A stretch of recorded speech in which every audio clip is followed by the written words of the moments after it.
সত্য যখন আসে মিথ্যাকে বিলুপ্তি করতে আসে, আর সত্য নিজেই পথ দেখিয়ে দেয়। আমি আল্লাহ প্রদত্ত সত্য বার্তা আপনাদেরকে দিচ্ছি কিনা সেটার প্রমাণ কিভাবে করবেন?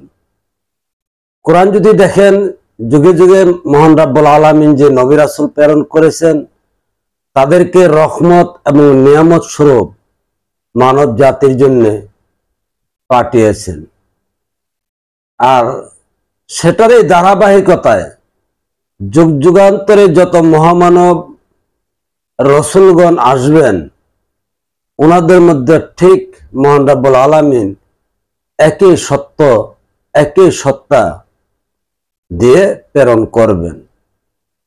তো যেহেতু কোরআনে পাচ্ছেন প্রত্যেকটা নবী রাসূলই মানব জাতির জন্য রহমত বা নিয়ামত, তো সেই রহমত যদি আপনি পান তাহলে ধরে নিতে পারেন যে এই যুগে বা যে যুগেই কোন রসুল আসবেন, অর্থাৎ স্রষ্টা প্রদত্ত বার্তা নিয়ে যে মহামানবীরা আসবেন, ওনারও আল্লাহ প্রদত্ত নিয়ামত প্রাপ্ত। তো সেটারই বা প্রমাণ করবেন কি করে? যারাই আমার আলোচনাগুলি অনলাইনে শুনতেছেন বা দেখতেছেন, আপনারা প্রাথমিক বা সাধারণ যে বালা মুসিবত পড়েন, যেমন রোগ, তেমনকি সাংসারিক পারিবারিক বা দৈহিক সাময়িক যে প্রতিবন্ধকতা হয়, তখন স্মরণ করুন, আমাকে স্মরণ করুন। স্মরণ করে দেখুন মহান রাব্বুল আলামিন আপনাকে তার থেকে নিয়ামত দেন কিনা, অর্থাৎ পরিত্রাণ করে কিনা। যদি পরিত্রাণ করে তাহলে ধরে নিবেন বা চিনে নিবেন যে আপনি আল্লাহ প্রদত্ত একজন বার্তাবাহককে অনুসরণ করতেছেন বা একজন বার্তাবাহক আপনি পেয়েছেন। কারণ আল্লাহর যেমন বিধানের কোনো পরিবর্তন নেই, আল্লাহর সৃষ্টির পরিবর্তন নেই, আল্লাহ যে যুগে যুগে আল্লাহ প্রদত্ত, আল্লাহ নিজে বার্তাবাহক প্রেরণ করেন, সেটাও তার জ্বলন্ত প্রমাণ। আপনি প্রেমে অক্ষম হয়ে গেছেন, আসুন একবার।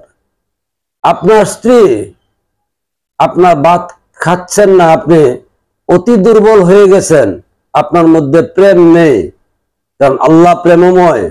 আল্লাহ যেখানে থাকেন, আল্লাহ চান মানব জাতিকে নিয়ে আল্লাহ নিজেই প্রেম করতে।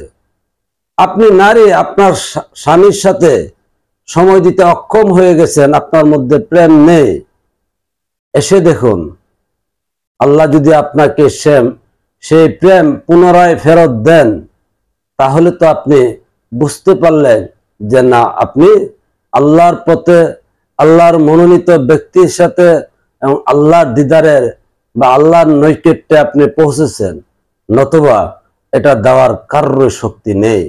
কেননা এই যাবৎকাল যত রাজা বাদশারা আছেন, তারা তাদের যৌবনের জন্য লক্ষ লক্ষ কোটি কোটি বা মিলিয়ন মিলিয়ন টাকা খরচ করেন, কিন্তু না, চিকিৎসার মাধ্যমে আল্লাহ প্রদত্ত প্রেম বা যৌবন কেউ ফেরত আনতে পারেনি।